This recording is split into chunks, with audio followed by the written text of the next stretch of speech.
Como eu sempre digo, se você lê Sun Tzu ou outros estrategistas do passado, sabe que uma das práticas na guerra é se apresentar como mais fraco do que realmente é.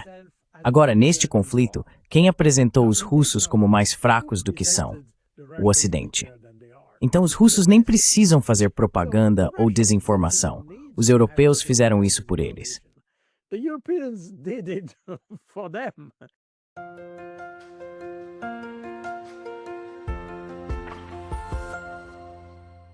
Hello everybody. This is Pascal from Neutrality Studies. Olá a todos, aqui é o Pascal, do Neutrality Studies, e hoje estou conversando com um compatriota meu, o coronel Jacques Baude, ex-analista de inteligência militar do exército suíço, que mais tarde também atuou como chefe de armas leves e de pequeno porte e de ações contra minas na divisão de assuntos políticos e política de segurança da OTAN.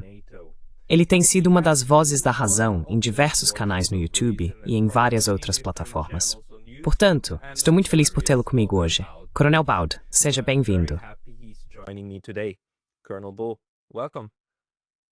E obrigado por me convidar. Obrigado.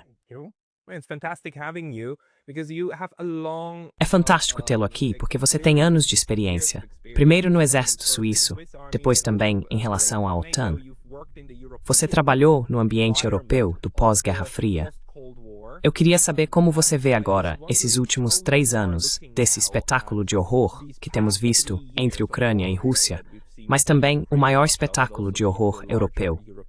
Parece que todos ainda estão incentivando a guerra, especialmente os europeus, que parecem muito assustados com a ideia de algum tipo de acordo de paz realista, que especialmente os americanos estão tentando promover e que até mesmo a Rússia diz estar buscando. Como você está interpretando a situação atual?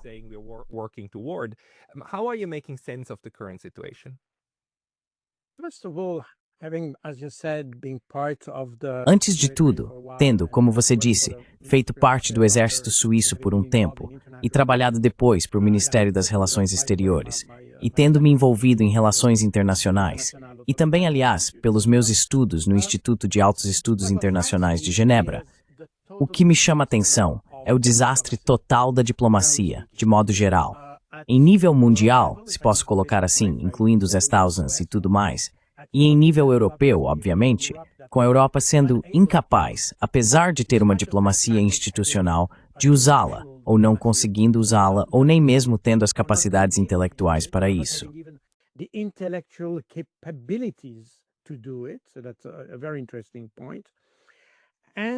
Esse é um ponto muito interessante. E nesse nível também, porque poderíamos esperar, com base na experiência passada, com base na experiência do século XX, com as 2 guerras mundiais, a guerra do Vietnã, o conflito com Cuba, Irã e por aí vai, a Suíça sempre desempenhou um papel central na diplomacia. E hoje vemos que a Suíça está totalmente à margem. E isso é quase uma espécie de alegoria do status da diplomacia, eu acho, neste país. O desastre da diplomacia se reflete em 2 aspectos. Em primeiro lugar, a total ausência de comunicação entre o Ocidente e a Rússia, o que significa que cortamos até mesmo todas as linhas de comunicação.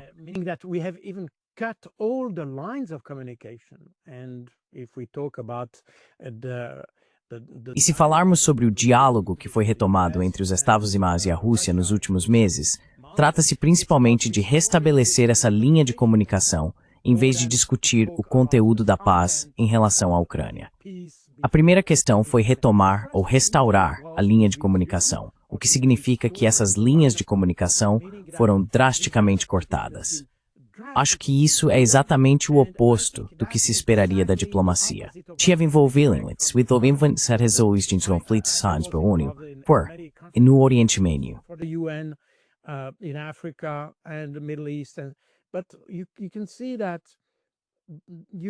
Mas você pode ver que mesmo nas situações mais graves, tenta-se manter uma linha de contato. Tenta-se manter uma linha de contato apenas para comunicação. Mesmo que você não concorde sobre a essência do conflito, pelo menos há diálogo. Mas isso até mesmo desapareceu na Europa. Essa é a primeira coisa que me chama a atenção. O segundo ponto é que, como você disse, venho da inteligência estratégica. E o fato de não nos comunicarmos entre adversários, por assim dizer, significa que não nos entendemos. E isso eu acho é a pior parte de toda essa história. That's, I think, the worst in the whole story. And we see that in the various attempts of the US. E vemos isso nas várias tentativas dos Estados Unidos de resolver o conflito, ou de restabelecer, ou de tentar colocar ucranianos e russos na mesma mesa de negociações. Eles não conseguiram superar o abismo de entendimento entre os dois atores. E isso é extremamente fascinante, porque parece que, pelo menos do lado ocidental, porque do lado russo é diferente, eles tentam entender e acho que os russos nos entendem muito melhor do que nós os entendemos. E isso não é novidade. Na verdade, se você observar a forma como o Ocidente abordou conflitos como Afeganistão, Iraque, Irã e definitivamente até mesmo o conflito palestino, percebe-se que há uma sensação de que a visão ocidental predomina sobre as demais. E, portanto, não precisamos entender os outros.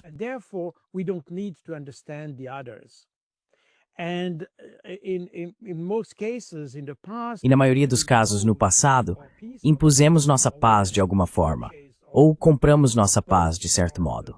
Assim, podíamos ignorar o fato de que não entendíamos as pessoas. Mas neste conflito, onde temos pela primeira vez na Europa um conflito entre pares, por assim dizer, isso significa que não estamos lidando com uma milícia em algum lugar do Oriente Médio ou com algum grupo terrorista ou coisas desse tipo que não têm importância tecnológica ou econômica ou algo assim.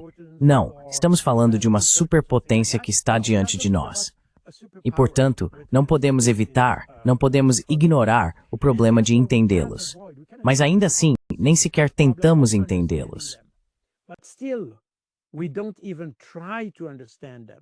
And that's exactly what you see today when it comes. E é exatamente isso que vemos hoje em relação às negociações iniciadas pelo governo Trump.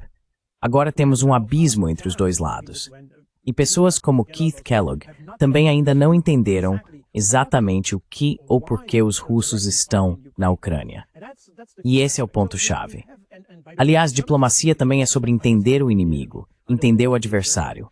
É por isso que existe a Convenção de Viena, que garante imunidade aos diplomatas, porque eles devem ser a linha de contato, a linha de comunicação entre adversários diferentes. O objetivo disso é entender o que seu adversário quer, o que ele busca, e coisas assim. Então falhamos em tudo isso. Acho que aqui temos o de séculos de diplomacia que simplesmente ruíram nesse conflito. Desculpe. No, you're raising a pivotal point. Não, você está levantando um ponto crucial. Essa questão de não entender o outro e de não entender a Rússia está no cerne, não só do problema que estamos vendo acontecer, mas do que está impulsionando o conflito do lado europeu. E o que eu me pergunto é se isso não é por design. E não quero dizer como uma conspiração ou algo assim. Quero dizer, sabe, o design, a lógica do próprio conflito, que a Europa, por muito tempo, nas guerras que vimos acontecer nos últimos 500 anos, frequentemente dependeu do controle da narrativa, certo? Controle da narrativa sobre o que é essa guerra. É uma guerra santa. São, sabe, as guerras santas no Oriente Médio, certo? As cruz, desculpe, qual é a palavra?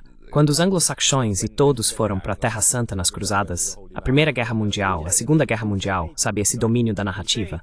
The First World War, the Second World War, this narrative dominance. And what we're seeing at the moment as well, which is one of the things that... E o que estamos vendo no momento também, que é uma das coisas mais frustrantes, é que o lado europeu tenta repetidamente impor um tipo muito específico de interpretação. E qualquer um como nós, que se posiciona contra essa interpretação e diz, gente, é mais complicado, precisamos levar em consideração o ponto de vista russo, acaba sendo difamado e xingado, a ponto de agora a União Europeia, pela primeira vez, ter imposto sanções a 2 cidadãos da União Europeia, a 2 alemães, o que é realmente extremo na minha opinião. Mas esses são jornalistas alemães que vivem na Rússia e reportam em inglês e em alemão sobre o que está acontecendo na Rússia. E isso junto, é claro, com a proibição da RT, da Sputnik e assim por diante. Esse é um problema que a Europa está enfrentando pela primeira vez.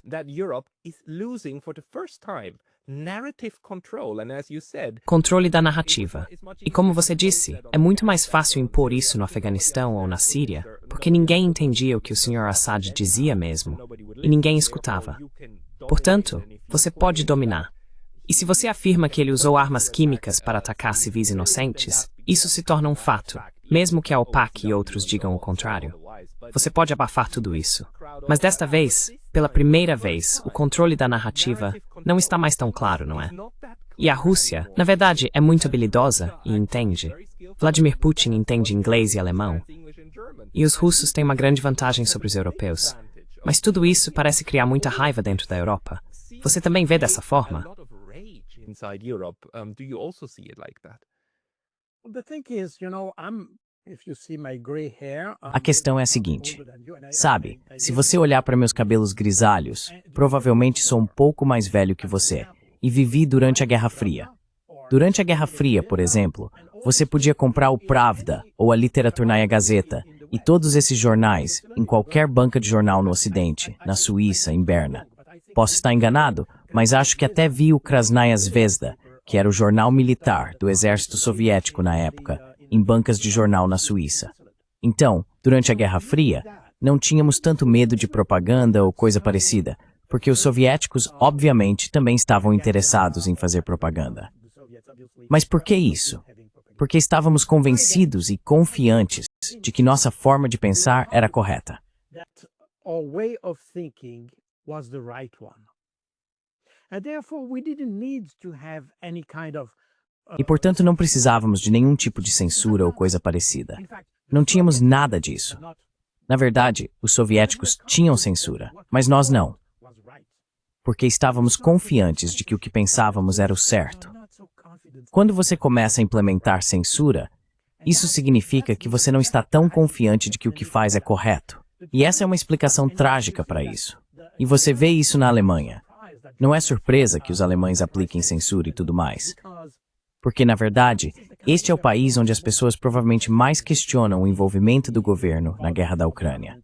E por esse motivo, a legitimidade das decisões tomadas pelo governo não é tão sólida.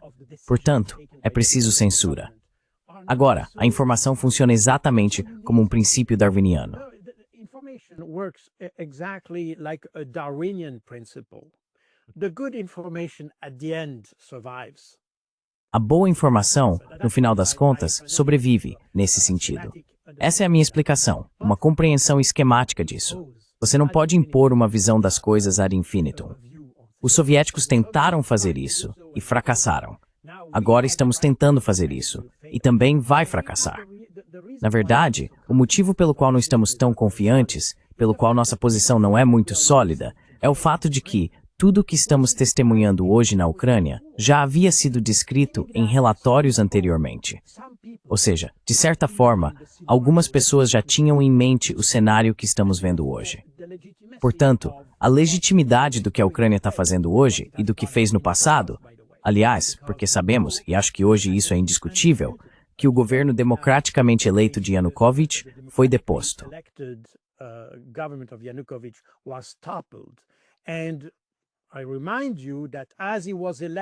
E lembra você que quando ele foi eleito, a OASI observou a eleição e a considerou um exemplo de democracia, mas foi eleito democraticamente. Então agora nós o derrubamos. E agora, é claro, precisamos encobrir isso.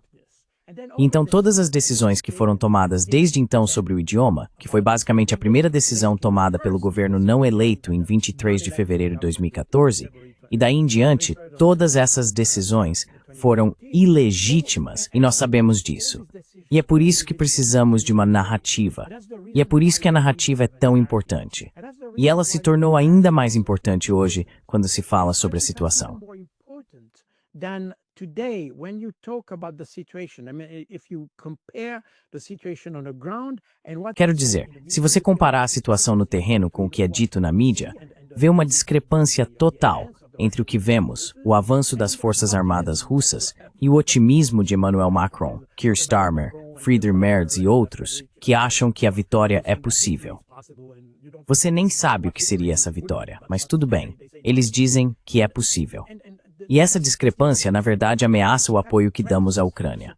Portanto, para a Ucrânia, a narrativa é tão vital, porque todo o apoio que recebe se baseia na narrativa de que os russos estão fazendo coisas ruins e tudo mais, e você já sabe disso. E isso mostra a distorção que temos no cenário informacional, por um lado, porque não temos confiança de que o que estamos fazendo é o caminho certo, por assim dizer. The right path, so to say. And the second aspect is that now E o segundo aspecto é que agora a narrativa se tornou a justificativa para o apoio vital que oferecemos à Ucrânia. E isso cria um tipo de distorção da qual os russos podem se beneficiar. Como sempre digo, se você ler Sun Tzu ou esses estrategistas do passado, sabe que uma das práticas na guerra é se apresentar como mais fraco do que realmente é. Agora, neste conflito, quem apresentou os russos como mais fracos do que são? O Ocidente. Então, os russos nem precisam fazer propaganda ou desinformação. Os europeus fizeram isso por eles. E, na verdade, toda a narrativa que tínhamos está mudando um pouco agora, porque, obviamente, não é sustentável.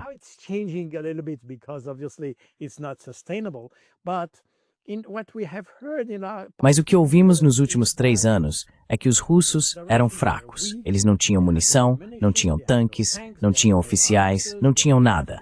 E de fato estavam à beira do colapso porque a economia estava falhando. E é um país disfarçado de posto de gasolina ou um posto de gasolina disfarçado de país e coisas assim.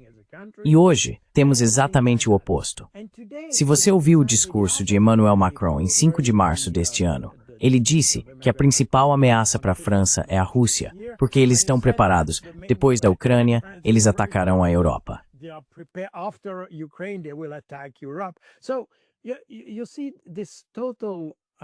Então você vê essa total discrepância entre o que dizemos em um momento e o que dizemos em outro. A discrepância entre o que observamos no campo e o que dizemos por outro lado. Isso também mostra a inconsistência da nossa liderança. Isso é uma coisa, mas também mostra algo que provavelmente é mais importante e talvez uma fonte maior de preocupação, o fato de que os cidadãos não se importam mais.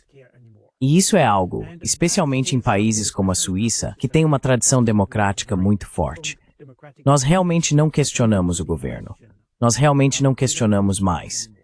Existe esse tipo de fatalismo que surgiu não só na Suíça, mas em toda a Europa.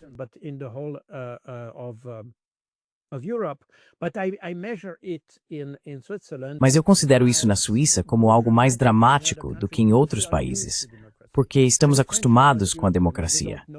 Os franceses não estão acostumados com a democracia. Eles não sabem o que é democracia. Para eles é só uma palavra, mas eles não vivenciam a democracia. É uma monarquia, onde você apenas elege o rei. Esse é o modelo da França. Então eles não sabem o que é democracia. Na Suíça nós sabemos o que é democracia. Mas mesmo aqui, vemos que a democracia está morrendo aos poucos, porque as pessoas não se importam. E provavelmente, por causa de todas as mentiras que têm circulado, as pessoas ficam cansadas desses conflitos. E há uma parcela muito pequena da população que consegue manter o interesse no que está acontecendo. Desculpe.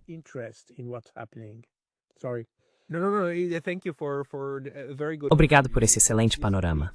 Isso me leva a 2 perguntas. A primeira é: por que você acha que isso se tornou um esforço totalmente europeu? Quero dizer, por um lado, sabemos que o principal ator é os Estados Unidos. E sabemos que as pessoas que fizeram os jogos de guerra, os planos de guerra, e as pessoas que previram, podemos usar a Ucrânia e transformá-la em um segundo Afeganistão, e sabe, lutar contra os russos com isso. Tudo isso vem dos círculos neoconservadores dos Estados Unidos. E entendemos claramente que, em nível estrutural, isso é obviamente uma guerra entre Rússia e Estados Unidos. Algumas pessoas chamam isso de guerra por procuração.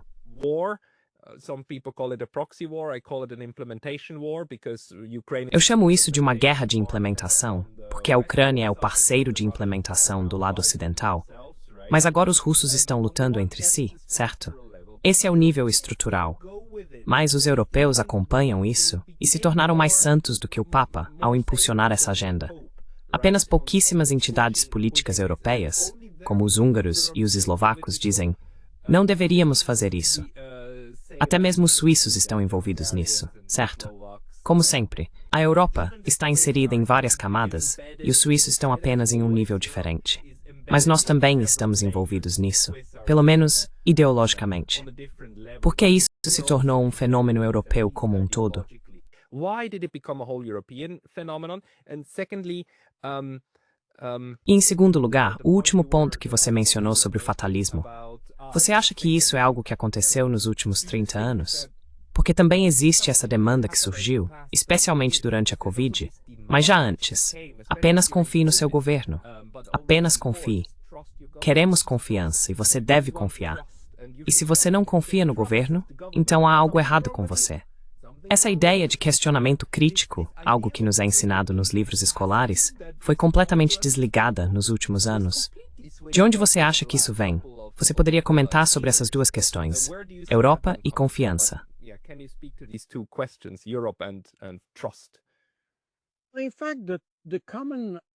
Na verdade, a dimensão comum das duas questões é a liderança fraca. Temos uma liderança fraca na Europa em geral, quero dizer, no mundo em geral. E se você olhar para o tipo de pessoas que temos para escolher nas eleições, nos Estados Unidos, por exemplo, quando você vê quem os americanos tinham para escolher, é simplesmente impressionante. O mesmo acontece na França, no Reino Unido, na Alemanha.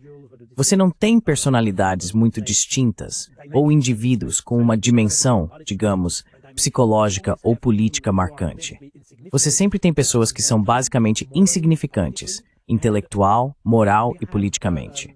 Temos essas pessoas que muitas vezes não têm experiência real de liderança, falta experiência de vida, falta experiência profissional, falta visão, falta abertura intelectual e coisas desse tipo.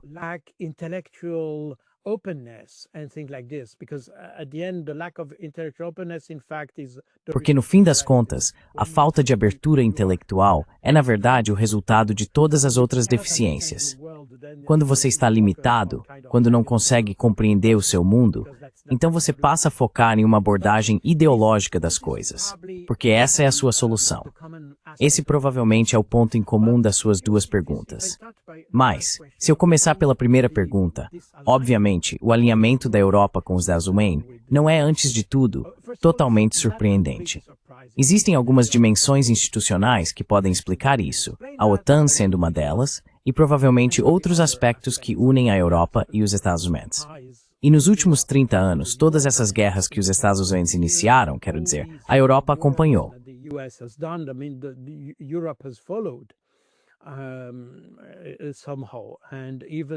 E mesmo quando os franceses se recusaram a ir ao Iraque em 2003 com Jacques Chirac, bem, os franceses foram ao Iraque em 2014 com François Hollande. Então, em determinado momento, há esse tipo de convergência contra um inimigo externo, que na época era considerado o Islã, e isso aconteceu. Portanto, há uma soma de fatores que explicam isso. Um deles eu posso, digamos, descrever por experiência, porque passei 5 anos na OTAN, e o que me chamou a atenção lá foi a influência que o que Donald Rumsfeld chamou de Nova Europa tem na OTAN.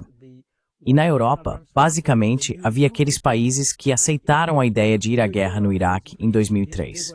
E esses são, essencialmente, os Estados Bálticos, Polônia e Hungria.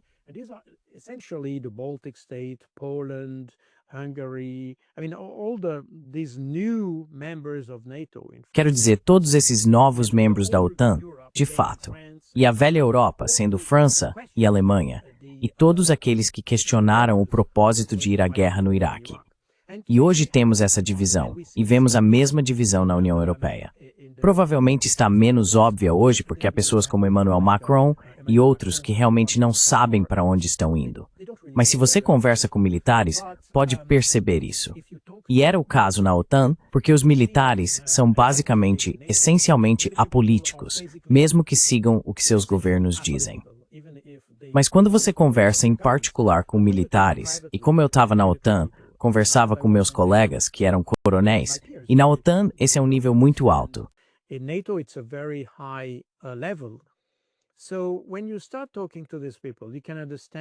Então, quando você começa a conversar com essas pessoas, percebe que existe um enorme abismo entre o que o Ocidente, ou os antigos exércitos europeus, pensavam sobre a situação na Ucrânia em comparação com a nova Europa.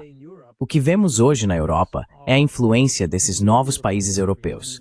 Vemos todos esses países que fazem fronteira com a Rússia, que foram alimentados com esse ódio à Rússia por séculos, ou pelo menos décadas. E o melhor exemplo é Kaja Kallas, que agora é a ministra das Relações Exteriores da União Europeia. Quer dizer, um dos menores países da Europa, que é um beneficiário líquido da ajuda europeia e não um doador, e que representa 1,5 milhão de pessoas. Quer dizer, isso não é muito, eu acho. 1.5 million people. I mean, that's more than nothing, but still it drives the Mas ainda assim, isso direciona a política externa da União Europeia. Isso explica, em grande medida, eu acho, essa mudança de pensamento na Europa, por um lado, mas também o fato de que a Europa está muito relacionada ou segue cegamente os Dazuzin. Quero dizer, quando falamos sobre os Bálticos, lembro que durante a Guerra Fria, ao entrar no hall de entrada do Departamento de Estado em Washington, D.C., não em Nova York, há um enorme salão com todas as bandeiras de todos os países. E quando estive lá pela primeira vez, foi durante a Guerra Fria.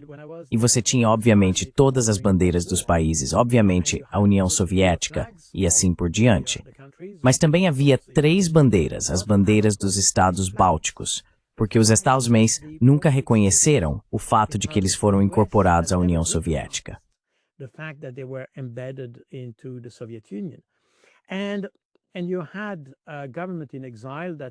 E você tinha um governo no exílio que vivia nos Estados Unidos, e isso explica em parte, ou lança alguma luz sobre, o fato de que os Estados Bálticos são cegamente ligados aos Estados Unidos.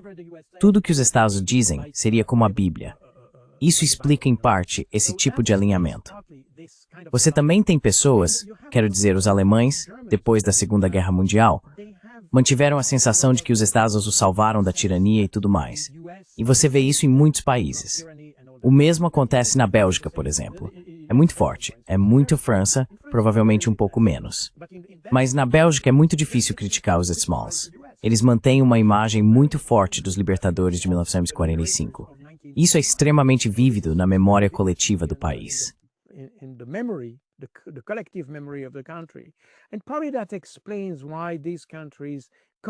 E provavelmente isso explica porque esses países continuam a seguir os eximes, especialmente quando se trata da Rússia. Se olharmos para algumas declarações nos Estados Unidos, por exemplo, muitas pessoas realmente não conseguem distinguir entre a União Soviética e a Rússia. Para muitas pessoas, ainda é visto como um país comunista. E isso é muito estranho, mas é uma realidade. Então, temos aqui uma combinação de fatores que torna quase natural para a Europa seguir os Estados Unidos nesse empreendimento ucraniano. Provavelmente há uma multiplicidade de fatores. Mencionei apenas alguns. Não estou dizendo que esses são exclusivos, mas isso explica esse alinhamento, que para mim é irracional, porque não se baseia em uma observação factual do que mudou nos últimos 30 anos. Obviamente, e Raul Ciudet, imaginários da era comunista, forte-se de pertencimento ao Ocidente.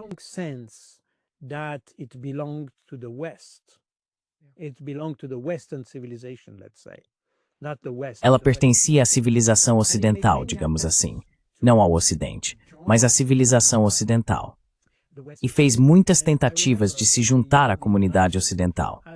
Lembro que no início dos anos 90, a Suíça estava considerando a ideia de aderir à parceria para a paz da OTAN. A Suíça estava questionando a questão da neutralidade. Por esse motivo, consultamos diferentes grandes países para ver como eles perceberiam a Suíça como parte da parceria para a paz. Visitamos Bruxelas, a OTAN, a OEA, Washington, D.C., mas também fomos a Moscou. Chegamos a nos reunir com o alto comando do exército soviético, bem, quero dizer do exército russo, não exatamente soviético, mas do exército russo. Ficamos surpresos ao ver como eles eram positivos em relação à Suíça aderir à OTAN. Bem, não aderir à OTAN porque nunca aderimos à OTAN, mas sim à PFP.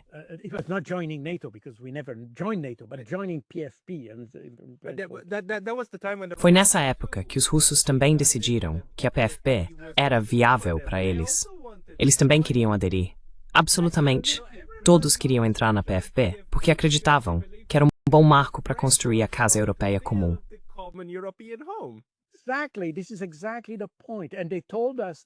Esse é exatamente o ponto. Eles nos disseram isso diretamente. Estávamos realmente com o mais alto escalão do comando das Forças Armadas Russas. Também nos encontramos com alguns políticos da oposição, assim como do partido do governo e assim por diante. Conhecemos muitas pessoas e todas elas seguiram na mesma direção. Eles foram muito positivos em relação a essa ideia. Naquele momento, eles não viam a OTAN como uma ameaça. eles viam como uma presa estepund por de desenvolvimento TAD com segurança. common platform in Europe to talk about security. And at some point, that changed. Em algum momento, isso mudou. Em algum momento, essa ideia de que talvez, por meio da OTAN, do PFP, da OCE assim por diante, pudéssemos começar a unificar, porque obviamente partimos de lugares muito opostos ao sair da Guerra Fria, e então vamos construindo lentamente uma plataforma comum, uma arquitetura e estrutura de segurança. Em algum momento essa ideia morreu ou foi seriamente, você sabe, prejudicada. Você consegue identificar quando e que tipo de processo foi esse? When and what kind of process that was? It's very hard to define a precise point. É muito difícil definir um ponto exato, mas provavelmente foi mais ou menos nessa época.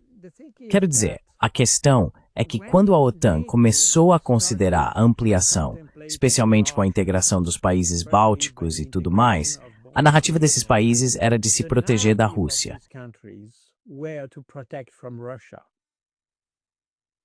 Foi esse momento que a Rússia voou a ser inimiga, né?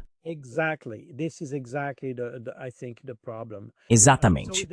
Esse é exatamente, eu acho, o problema. Então, não há um ponto preciso, mas foi em algum momento entre meados dos anos 90 e o início dos anos 2000 que ocorreu essa mudança, porque a narrativa teve que mudar.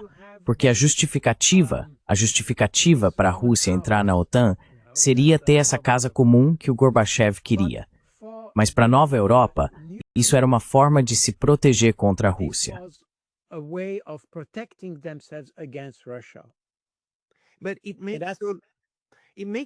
Mas isso faz tão pouco sentido, porque a Rússia estava de joelhos. Quero dizer, todo mundo podia ver o quão mal eles estavam indo, certo?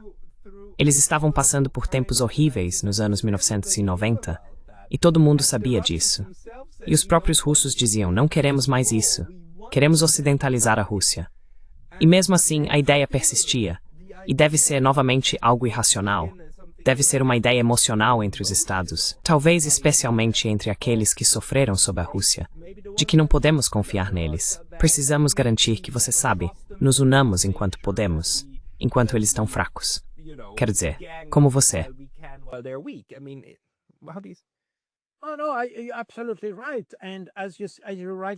Não, você está absolutamente certo. E como você bem apontou, foi puramente emocional. E provavelmente também faz parte, digamos, do sentimento de culpa que eles escondem em seus próprios países.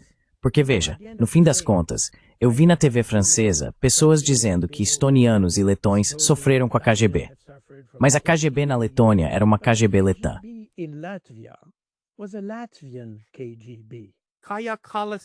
Kaja Kalistad era uma funcionária comunista. É assim que as coisas são absurdas. Essas são as pessoas que dizem, nós sofremos por causa deles. Não, vocês lucraram. Toda a sua família, sua educação aconteceu porque eles chegaram onde chegaram graças aos soviéticos. Porque colaboraram.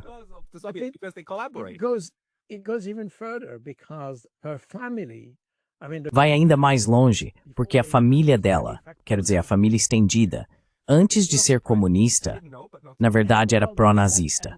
Não é surpreendente, eu não sabia, mas não é surpreendente. Houve uma explicação muito boa, dada por um especialista que ouvi recentemente, que explicou que nos anos 1950, especialmente quando Khrushchev chegou ao poder, eles começaram a, digamos, perdoar pessoas que tinham se envolvido. Porque parte da família de Kaja Kallas chegou até a ser presa depois da Segunda Guerra Mundial por fazer parte desse apoio. Não estou dizendo que eram nazistas propriamente ditos, mas havia alguns pequenos partidos na Estônia que apoiavam os nazistas de qualquer forma. E eles foram presos por isso logo após a guerra.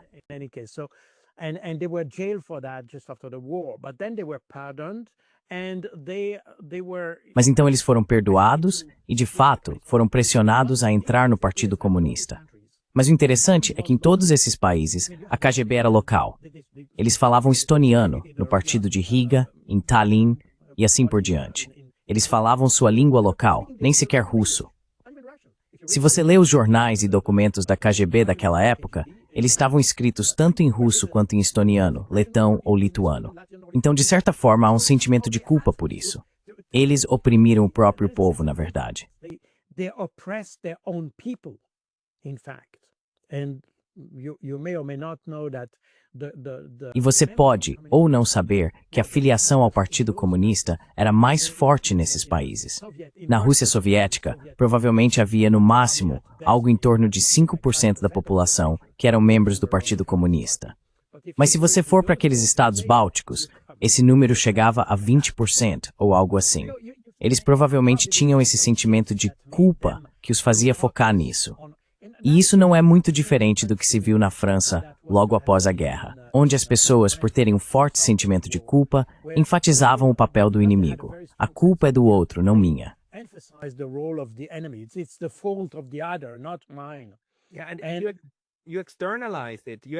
Você externaliza isso. Você externaliza para algo que pode demonizar e depois afastar. Quero dizer, até os alemães externalizaram isso nos nazistas. É como se os nazistas fossem uma nação diferente, certo? E você pode externalizar a culpa neles, e assim pode lavar as mãos em inocência.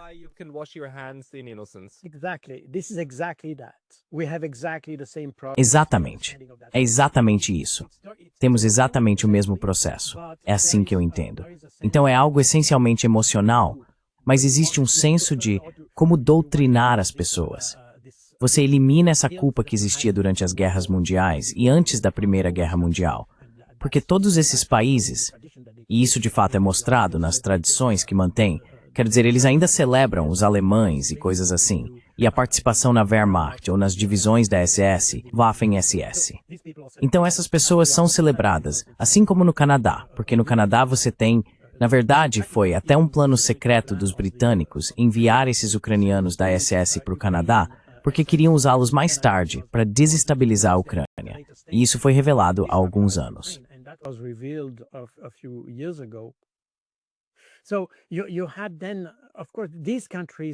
Então você tinha, claro, esses países que tiveram culpa em participar ou, digamos, apoiar os nazistas, porque em determinado momento eles foram usados para desestabilizar a União Soviética. E você tinha todos esses aspectos que entram nesse jogo. Então, essa é a explicação. Mas o ponto aqui é exatamente o que você disse. É emocional, não é baseado em fatos. É mais sobre tentar apagar o passado do que elaborar o futuro. E é aí que vejo um problema. O passado é o passado. Ok, essa é a realidade. Mas agora como você se vê? Como você se projeta para o futuro? Essa é a verdadeira questão. E vemos que os estados bálticos e a Polônia, em certa medida, ainda não superaram esse problema. Eles ainda estão de alguma forma solidamente ancorados no passado.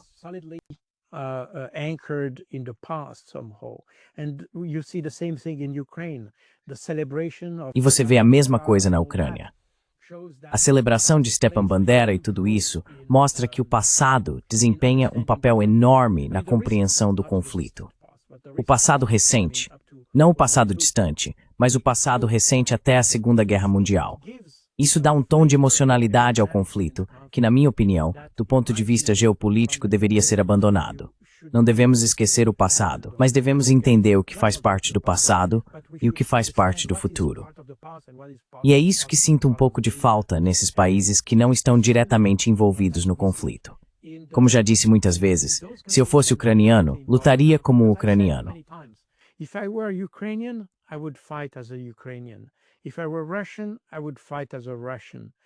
Se eu fosse russo, eu lutaria como um russo, porque você luta pelo seu país. Assim como eu lutaria pela Suíça, como eu lutaria como cidadão de uma comunidade, como membro de uma comunidade. E independentemente de essa comunidade ser boa ou ruim, isso sempre é uma visão pessoal. O problema é quando pessoas que não fazem parte dessa comunidade começam a ter uma visão partidária sobre isso, e isso me incomoda. Novamente, eu entendo perfeitamente, mesmo que eu seja crítico em relação ao que os ucranianos fazem ou ao que os russos fazem. Esse é o ponto de vista deles, e eles lutam por esse ponto de vista.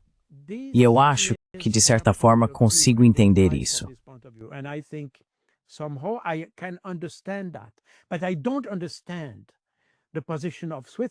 Mas eu não entendo a posição da Suíça, não entendo a posição da Alemanha, não entendo a posição da França, que obviamente são observadores externos de fora e querem agir como se fossem atores. E nem fazem isso diretamente, porque usam, e é aí que podemos discutir sobre a palavra proxy ou intermediários, coisas assim. Mas o fato é que eles usam a Ucrânia para expressar ou implementar, se preferir, um conflito contra a Rússia. E é aí que eu acho que existe uma distorção em toda a abordagem do conflito. Nós nos tornamos atores do conflito. Minimamente não estamos. Even if objectively we are not. No, I think you're absolutely right. Não, acho que você está absolutamente certo. A questão aqui é, acredito, que também precisamos falar sobre a autoimagem desses países europeus. Especialmente se tentarmos explicar essa situação para colegas não europeus, que realmente, quero dizer, na Indonésia, na China, eles olham para isso e pensam, o que há de errado com vocês, europeus?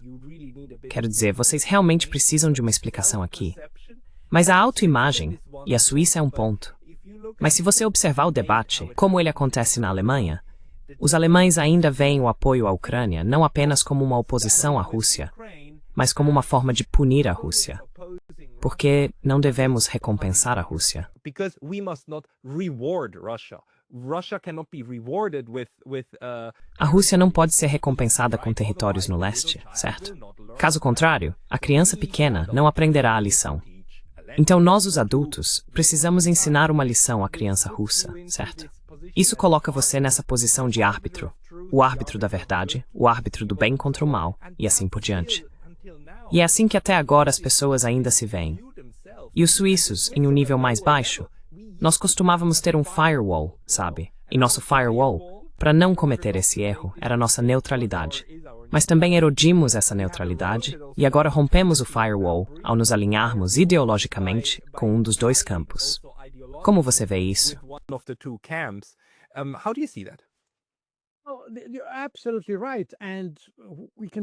Você está absolutamente certo. E podemos fazer essa conexão entre o que você disse sobre a Alemanha e a Suíça, porque meu velho amigo Claude Wilde, que foi embaixador suíço em Kiev até o ano passado, ele é um amigo muito antigo meu, em novembro de 2022 ou 2023, acho, foi convidado para a TV suíça e deu uma entrevista sobre a situação na Ucrânia. E ele disse exatamente o que você disse. Se não apoiarmos a Ucrânia, isso seria recompensar os russos por sua agressão. Isso mostra duas coisas. Em primeiro lugar, que queremos punir a Rússia, mas nunca houve a mesma intenção em relação aos Estados Unidos no Iraque ou aos Estados no Afeganistão e coisas desse tipo.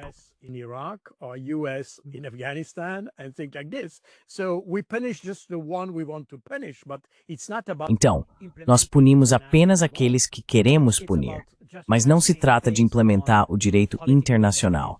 É apenas punição baseada em oportunismo político. Na verdade, é isso. E isso é extremamente perturbador. Quero dizer, se a Suíça, como país neutro, quer punir pessoas porque elas não respeitam o direito internacional, tudo bem, fico feliz em fazer isso. Mas então temos que fazer isso com Israel. Temos que fazer isso com os Estados Unidos. Temos que fazer isso com o Reino Unido. Temos que fazer isso com a França. Porque todos esses países bombardeiam civis todos os dias, contra todas as leis internacionais que possam existir, sem qualquer comentário do governo suíço. Então, ok, se você concorda que precisamos punir o agressor, então precisamos ser consistentes.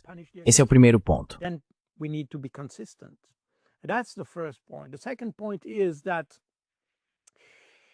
O segundo ponto é que, apesar de ser o embaixador suíço em Kiev, ele parece não ter compreendido exatamente a justificativa dos russos para entrarem na Ucrânia. Porque eu me lembro que a justificativa dos russos para lançar a operação militar especial em 24 de fevereiro de 2022 foi proteger civis. Essa é a aplicação do princípio chamado R2P, a responsabilidade de proteger. Foi exatamente isso que eles fizeram na Geórgia em 2008. E é exatamente o mesmo cenário que vimos na Ucrânia. Mas ninguém argumentou contra a Ucrânia, apesar do fato de que a Ucrânia havia preparado uma ofensiva contra o Donbass desde março de 2021. E esse é o decreto de Volodymyr Zelensky, de 24 de março de 2021, que pede a reconquista da Crimeia e do Donbass.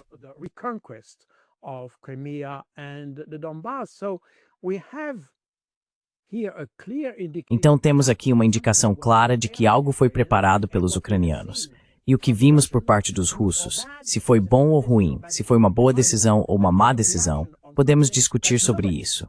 Mas foi uma reação a algo que ninguém criticou. E essa ignorância dos fatos é para mim um sinal de uma administração muito fraca. Quero dizer, quando falamos de um embaixador, é uma posição administrativa mais... É um conhecimento administrativo muito fraco sobre o conflito. E provavelmente está tudo bem criticar a Rússia, mas então precisamos basear a crítica em algo que seja fundamentado em fatos, e não em algo que surge do nada e se torna, como acabamos de explicar antes, parcial. Parcial no sentido de que só criticamos um lado e não o outro. Partial in the sense that we just criticize one and not the other. The will... Sorry. I just want to throw in that this willful ignorance... Desculpe, só quero acrescentar que essa ignorância intencional, essa cegueira deliberada em relação a fatos cruciais do problema, vai muito longe na Europa. Quero dizer, o Nord Stream é provavelmente a evidência mais óbvia aqui, que intencionalmente fechamos os olhos para algo que, se você realmente investigasse mais a fundo, entenderia que mina toda a justificativa do que está acontecendo. E fazemos isso com tantos. Estamos apagando da memória tantos aspectos do conflito que o que resta é uma caricatura. E de alguma forma, essa caricatura ainda está em voga na Europa. E eu não entendo por quê.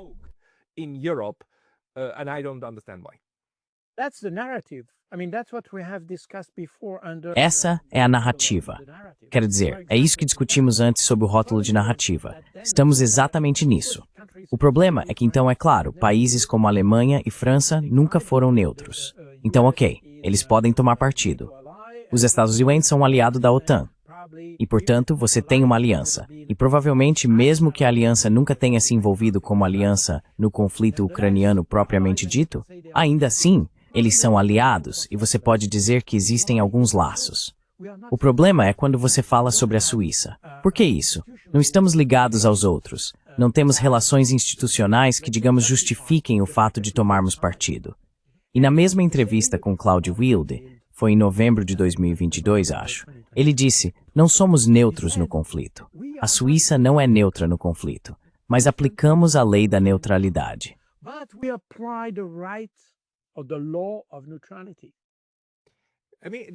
O curioso é que ele concorda com Lavrov. Lavrov disse a mesma coisa. A Suíça não é neutra no conflito. Exatamente. Com certeza. Isso foi dito claramente na TV pelo embaixador, que na época era responsável por representar os interesses suíços na Ucrânia. Portanto, é uma política clara. A Suíça não é neutra nesse conflito. E isso explica por que essa questão da neutralidade, de fato, entrou em colapso total com o conflito na Ucrânia. E nós não somos mais, nós suíços, quero dizer, não somos mais credíveis como um ator neutro, digamos, no cenário mundial. E você percebe isso quando falamos sobre uma possível reunião entre Vladimir Putin e Volodymyr Zelensky. E Trump está procurando um local, estamos falando sobre o Vaticano, estamos falando sobre a Arábia Saudita, estamos falando sobre a Turquia. Ninguém menciona mais a Suíça. Mas há 40 anos, o primeiro país que teria surgido para sediar uma conferência dessas teria sido a Suíça. Pois é.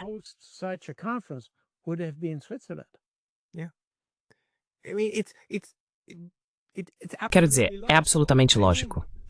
A Turquia, no conflito entre grandes potências, no conflito estrutural, é muito mais neutra do que a Suíça. A Turquia não impôs sanções à Rússia. A Turquia ainda compra petróleo. A Turquia ainda mantém uma relação funcional. A Suíça não tem uma relação funcional. A Suíça impôs sanções. A Suíça fechou seu espaço aéreo para a Rússia. E alguém precisa me explicar como um avião russo chega ao espaço aéreo suíço sem atravessar o espaço aéreo da UE. Quero dizer, esse tipo de atitude simbólica é o que a Suíça fez para parecer um bom menino no clube dos adultos.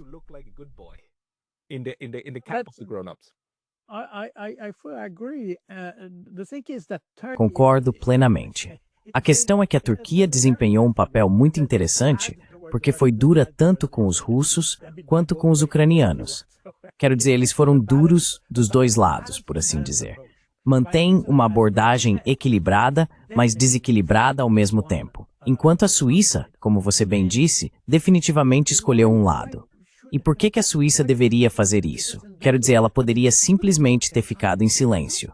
Simplesmente, não dito nada. Mas também precisamos entender que a pressão, e eu sei isso de uma fonte muito confiável, a pressão que foi colocada sobre a Suíça no início do conflito, quero dizer, no começo de 2022, até mesmo antes do conflito, e em 2022, digamos, a pressão dos Estados Unidos e da União Europeia foi enorme. Enorme. E também posso entender que a Suíça, sendo um país sem saída para o mar, cercado pela União Europeia, se a União Europeia sancionasse a Suíça por apoiar a Rússia, seria um momento muito difícil para a Suíça. Eu entendo isso, mesmo que durante a Segunda Guerra Mundial tenhamos sobrevivido a uma situação semelhante.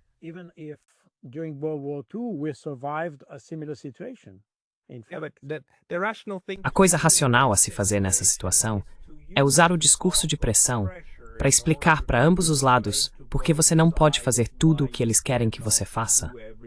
E então você os coloca um contra o outro. Isso teria sido totalmente possível. Não há necessidade de espaço aéreo.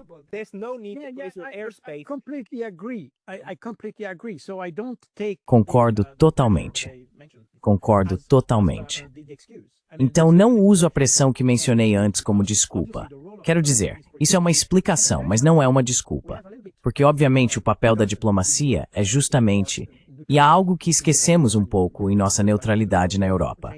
E seu site ou seu canal trata de estudos sobre neutralidade. Mas há um aspecto que esquecemos um pouco. Neutralidade não é simplesmente o fato de você apenas observar o conflito e não fazer nada. Isso não é neutralidade, ou pode ser um aspecto da neutralidade. Mas acho que, se você ler a Convenção de Viena, quero dizer, o Tratado de Viena, que foi a fundação, a base da neutralidade suíça, você vê que a Suíça tinha, de fato, por meio de sua neutralidade, que proteger as grandes potências ao impedir o uso de seu território. Edsus Math Havras, no interesse da Europa.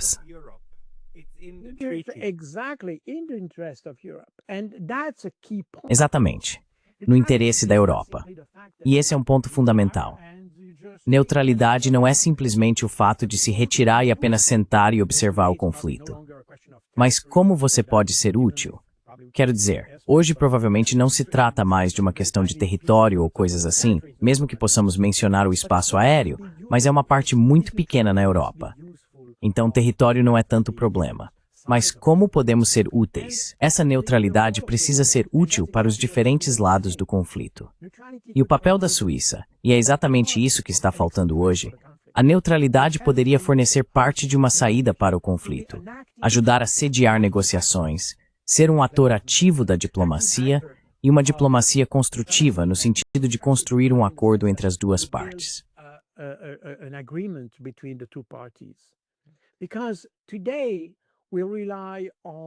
Porque hoje dependemos do governo Trump para isso. O governo Trump se vê distinto do governo Biden e assume o papel de mediador porque sente que não é os Estados Unidos, é Trump.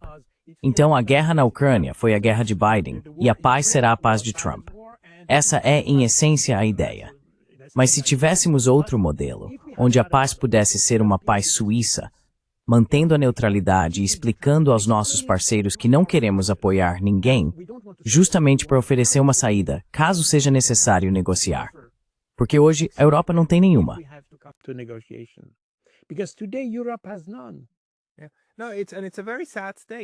Não, e isso é uma situação muito triste. Mas como já estamos chegando ao final, o último ponto é que a Suíça vai ter um referendo, um obrigatório. Na verdade, ele vai acontecer no final deste outono, ou mais provavelmente na primavera de 2026. A questão principal é que escreveríamos uma definição em nossa Constituição, e essa definição incluiria a proibição de sanções. Suíça não aplica sanções a menos que sejam aprovadas pela ONU. Pela sua observação, o que você acha? As chances são boas de isso ser aceito por 51% da população e pela maioria dos cantões? Ou qual é a sua opinião sobre isso? What's your view on this?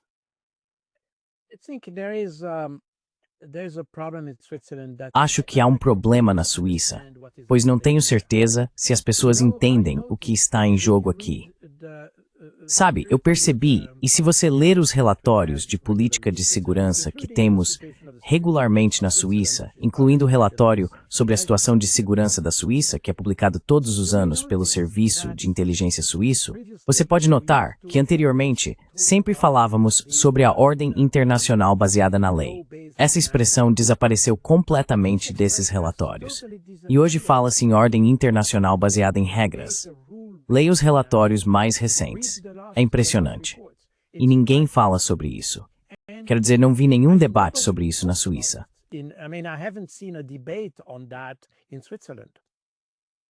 Nós engolimos a narrativa.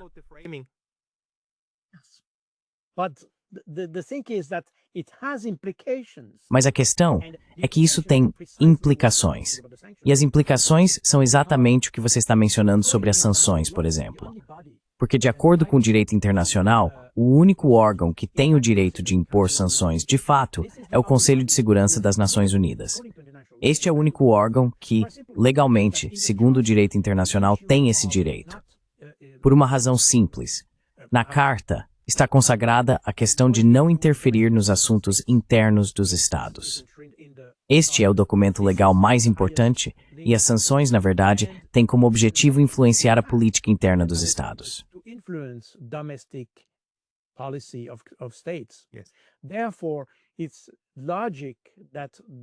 Portanto, é lógico que exatamente o mesmo documento que deveria impedir a influência em assuntos internos não deve também fornecer uma ferramenta para, se necessário, influenciar esses mesmos assuntos internos. Mas, se você olhar mais a fundo, isso não faz sentido algum. Então, este é um caso em que, ao aplicar a ordem internacional baseada em regras, podemos simplesmente descartar o que a ONU diz. Na verdade, a Suíça se alinhou às sanções da União Europeia ao aplicar suas próprias sanções. E você deve se lembrar daquele artigo no Washington Post, acho que foi no ano passado, em outubro, se não me engano, em que incluíram um gráfico mostrando os países que mais aplicam sanções.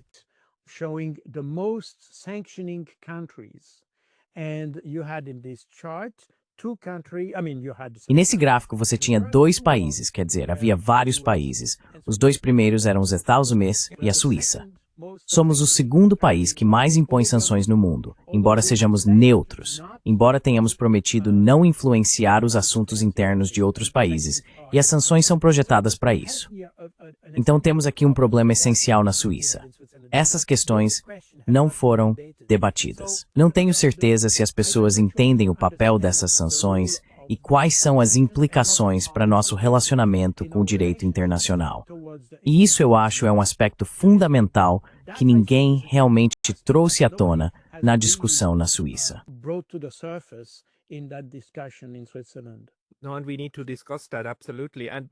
Não, e precisamos discutir isso com certeza. Mas veja, felizmente, Coronel Baud, felizmente nós não impomos sanções a Israel. Felizmente não impomos sanções aos Hamas. Felizmente não impomos sanções a ninguém, nem mesmo a Síria mais, certo? Quero dizer, não impomos sanções a ninguém de quem a OTAN goste. Ou seja, isso é uma boa notícia, por isso ainda somos neutros. Quero dizer, ok, isso é insano. Coronel Jacques Baud, para onde as pessoas devem ir se quiserem ler mais sobre o seu trabalho? Where should people go who want to read more from you?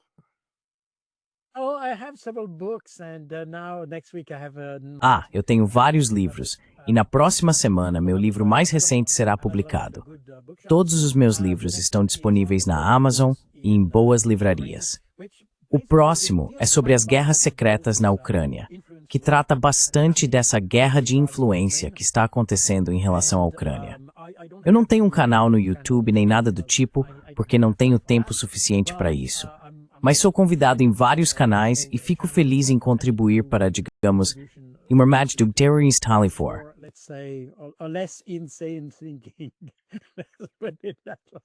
Isso é algo muito bom, e somos muito gratos por isso.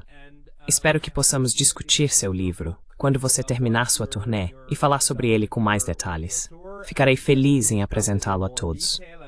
Coronel Jacques Baud, muito obrigado pelo seu tempo hoje. Thank you very much for your time today. Obrigado por me convidar. Muito obrigado. Valeu.